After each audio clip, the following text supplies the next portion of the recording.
Hello everyone, welcome back to my channel zoology with Chinu. तो हमने इससे पहले सेमनीफेरस ट्यूब्यूल्स के बारे में देखा और आज हम स्पर्मेटोजेनेसिस देखेंगे, जो कि एग्जाम में बहुत बार पूछा जाता है। स्पर्मेटोजेनेसिस पढ़ने से पहले मैं आपको बताना चाहती हूँ कि बहुत से बच्चों को डिप्लॉयड और हैप्लॉयड ही नहीं पता होता है। तो स्पर्मेटोजेनेसिस कैसे पढ़ सकते हैं? तो सबसे पहले हम डिप्लॉयड और हैप्लॉयड को क्लियर कर देते हैं, उसके बाद स्पर्मेटोजेनेसिस पे चलते हैं। तो डिप्लॉयड का मतलब होता है, डिप्लॉयड में जो DI है वो रिप्रेजेंट करता है 2, मतलब 2 सेट ऑफ क्रोमोसोम्स। 2 सेट से क्या समझते हैं हम? 2 पेयर होते हैं क्रोमोसोम के। ये एक पेयर, ये 2 पेयर, ठीक है? ये एक पेयर, ये 2 pair. In diploid cells chromosomes come in pair, one from mother and one from father. Diploid cell में जो क्रोमोसोम्स होते हैं वो पेयर में होते हैं। ये तो मैंने बता दिया, एक होता है मदर का, ये होता है मदर का, और एक होता है फादर का। Humans have 46 chromosomes. इंसानों में 46 क्रोमोसोम्स होते हैं टोटल, ओके? एंड 23 पेयर्स, मतलब 23 के पेयर्स में होते हैं। तो टोटल कितने हुए? 46 क्रोमोसोम। तभी इनको डिप्लॉयड बोलते हैं। 2n means 2 into 23 equals to 46 chromosomes. तो इसका एग्जाम्पल देख लेते हैं। डिप्लॉयड सेल्स कहाँ कहाँ पे होते हैं? Somatic cells. सोमैटिक सेल्स क्या होते हैं? जितने भी बॉडी सेल होते हैं, स्किन, मसल, लीवर, पूरी बॉडी के, सिर्फ रिप्रोडक्टिव पार्ट को छोड़ के पूरी बॉडी के सेल्स डिप्लॉयड सेल्स होते हैं, मीन्स 2n सेल्स होते हैं। दी सेल डिवाइड बाय माइटोसिस, और ये पूरी बॉडी के सेल माइटोसिस से डिवाइड होते हैं। माइटोसिस भी हमने पढ़ लिया है। माइटोसिस का मतलब एक सेल डिवाइड होता है 2 डॉटर सेल में। 2n क्रोमोसोम और उनकी डॉटर सेल्स में भी 2n क्रोमोसोम्स होते हैं। Clear diploid? और इसकी इंपॉर्टेंस कहां पे होती है? Diploidy ensures that if one gene or allele has a defect, the second copy still function. Diploid जो डिप्लॉयडी होती है वो एंश्योर करती है कि अगर एक जीन या किसी एलीली में, मान लो अगर इस वाले जीन में कोई भी डिफेक्ट आता है, तो जो सेकंड जीन है वो अभी फंक्शन कर सकती है। तभी ये पेयर में होते हैं। अगर एक खराब हो जाती है तो दूसरा फंक्शन कर सकती है, बिल्कुल सेम टू सेम। अब आ जाते हैं हैप्लॉइडी में। हैप्लॉइडी मींस हैप से भी पता लग रहा है हाफ, नंबर ऑफ क्रोमोसोम इसमें हाफ होंगे। हैप्लो मतलब सिंगल, हैप्लो का मतलब होता है single, means only one set of chromosome. यहाँ पे 2 सेट्स हैं, यहाँ पे ओनली 1 सेट है, 1 set from mother, 1 set from father. Haploid cells have no pair, इनके पास कोई पेयर नहीं होते जैसे डिप्लॉइडी के पास थे। Just 1 copy of each chromosome, सिर्फ एक ही कॉपी होती है एक एक क्रोमोसोम की। इस क्रोमोसोम की एक कॉपी, इस क्रोमोसोम की एक copy. In humans haploid equals to 23 chromosomes. Humans में हैप्लॉइड सेल्स में सिर्फ 23 क्रोमोसोम होते हैं, ठीक है? इसका एग्जांपल देख लेते हैं। गैमीट्स। हमारे गैमीट्स कौन कौन से हैं? एक एग जो कि फीमेल्स में होता है और एक स्पर्म जो कि मेल्स में होता है, ठीक है? तो ये स्पर्म और एग में ही प्रेजेंट होते हैं हैप्लॉइड नंबर। अब इसकी इंपॉर्टेंस कहाँ कहाँ होती है? When sperm और egg fuse, they restore diploid number। मतलब जब स्पर्म जिसमें 23 क्रोमोसोम है और एग जिसमें भी 23 क्रोमोसोम है, ये आगे चल के जब फ्यूज होते हैं वो डिप्लॉयड नंबर मेंटेन करते हैं, 46 क्रोमोसोम मेंटेन करते हैं आगे ऑफस्प्रिंग में। This keeps the chromosome number constant across generation. इससे क्या होता है? क्रोमोसोम नंबर कांस्टेंट रहता है जनरेशन आफ्टर जनरेशन। तो आई होप आपको डिप्लॉयड और हैप्लॉयड क्लियर हो गया होगा। अब चलते हैं स्पर्मेटोजेनेसिस पे। Spermatogenesis, the process of formation of sperms is called spermatogenesis.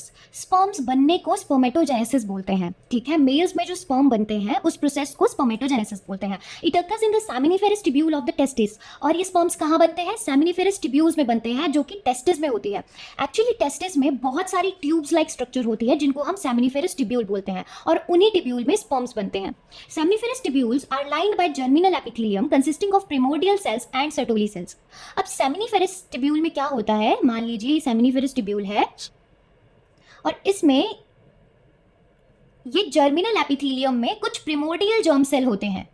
ये प्रिमोर्डियल जर्म सेल है जिससे आगे जाके एक मैच्योर स्पर्म बनेंगे। और इन सेमिनिफेरस ट्यूब्यूल में सर्टोली सेल्स भी होते हैं। सर्टोली सेल्स को नर्स सेल्स बोलते हैं। क्यों? जैसे नर्स किसी पेशेंट की हेल्प करती है, उसको सारी चीजें प्रोवाइड करवाती हैं, वैसे ही सर्टोली सेल्स को नर्स सेल्स बोला जाता है, क्योंकि ये स्पर्म को नरिश करते हैं। अब आ जाते हैं स्पर्मेटोजेनेसिस में कौन कौन सी प्रोसेसेस होती हैं। स्पर्मेटोजेनेसिस में मेजरली सिर्फ 2 प्रोसेसेस होती हैं, ठीक है?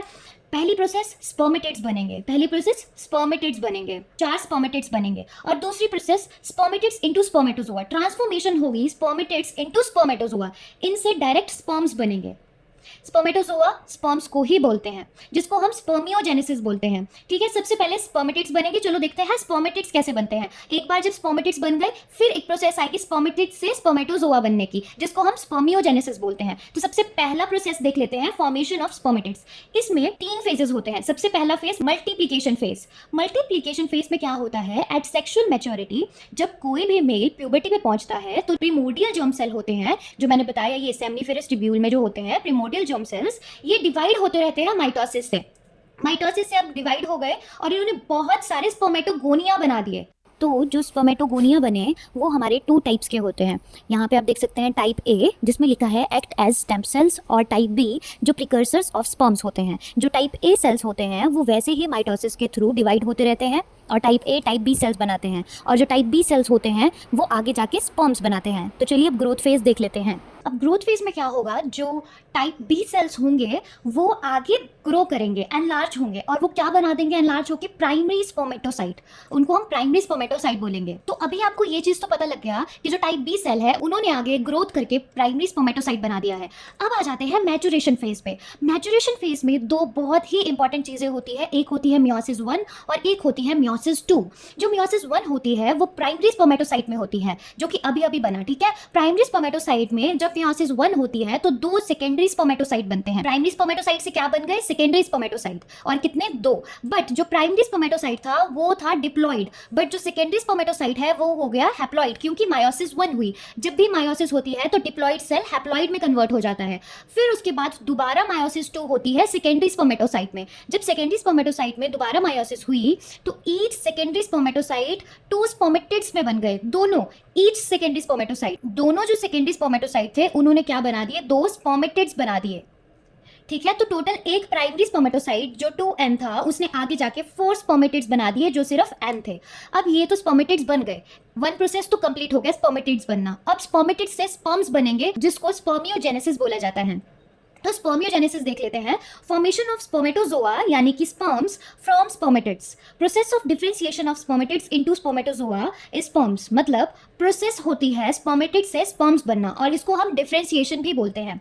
और चेंजेस क्या क्या आते हैं इसमें, कंडेंसेशन ऑफ न्यूक्लियस, जो हमारे सेल में न्यूक्लियस था वो कंडेंस हो जाता है, एक्रोसोम बनना स्टार्ट हो जाता है, टेल आ जाती है, और ज्यादा साइटोप्लाज्म कम हो जाता है। अब ये एक पूरा डायग्राम है, एग्जाम में ये कितनी बार पूछ लेते हैं कि explain spermatogenesis with well labelled diagram. तो अगर आप ऐसे स्पर्मेटोजेनेसिस एक्सप्लेन करते हो तो मार्क्स बहुत ज्यादा आने के चांसेस होते हैं। तो ये है प्राइमरी जर्म सेल, जो कि मैंने बताया कहाँ पे होते हैं, सेमनीफेरस ट्यूब्यूल में होते हैं, उसकी वॉल में होते हैं primary germ cell. Primary germ cell जैसे ही मल्टीप्लिकेटिव फेज में जाते हैं तो ये स्पर्मेटोगोनिया में कन्वर्ट हो जाते हैं। स्पर्मेटोगोनिया फिर आगे क्या करती है, माइटोसिस करती है। यहाँ पे क्या हो रही है, माइटोसिस हो रही है, माइटोसिस। ठीक है, माइटोसिस से इसने 2 सेल्स बना दिए, type A cell and type B cell. Type A cell को हम स्टेम सेल बोलते हैं, और ये आगे जाके ऐसे ही माइटोसिस करेगी और 2 सेल्स बनाती रहेगी, स्टेम सेल्स। ठीक है, और टाइप बी को हम बोलेंगे प्राइमरी स्पर्मेटोसाइट, क्योंकि जैसे ही इसकी ग्रोथ होती है ये प्राइमरी स्पर्मेटोसाइट में चेंज हो जाता है, ग्रोथ फेज। अब ग्रोथ फेज में हमारा मियोसिस 1 होगा। मायोसिस में क्या होता है, जो प्राइमरी स्पर्मेटोसाइट होता है वो 2 सेल्स में कन्वर्ट होता है, बट ये अब हैप्लॉइड होंगे, डिप्लॉइड से हैप्लॉइड में कन्वर्ट हो गए। अब मियोसिस 1 में जो प्राइमरी स्पर्मेटोसाइट से 2 सेल्स बने, इनको हम सेकेंडरी स्पर्मेटोसाइट्स बोलेंगे। अब सेकेंडरी स्पर्मेटोसाइट में आगे एक और मायोसिस होगी और इनसे 2 और हैप्लॉइड सेल्स बनेंगे। ठीक है, और ये जो हैप्लॉइड सेल्स बनते हैं इनको हम स्पर्मेटिड्स बोलते हैं। अब ये स्पर्मेटिड्स से स्पर्म बनेंगे, मैच्योर स्पर्म। तो इस पार्ट को हम मैच्योरेशन फेज बोलते हैं। अब जैसे ही मैच्योर स्पर्म बने उस प्रोसेस को बोलेंगे स्पर्मियोजेनेसिस। स्पर्मेटिड्स से मैच्योर स्पर्म बनने को बोलते हैं स्पर्मियोजेनेसिस, और इसको डिफरेंशिएशन भी बोलते हैं। तो बस इतना सा था स्पर्मेटोजेनेसिस। अगर आपको मेरी वीडियो अच्छी लगी हो तो please like, share and comment करें। Thank you.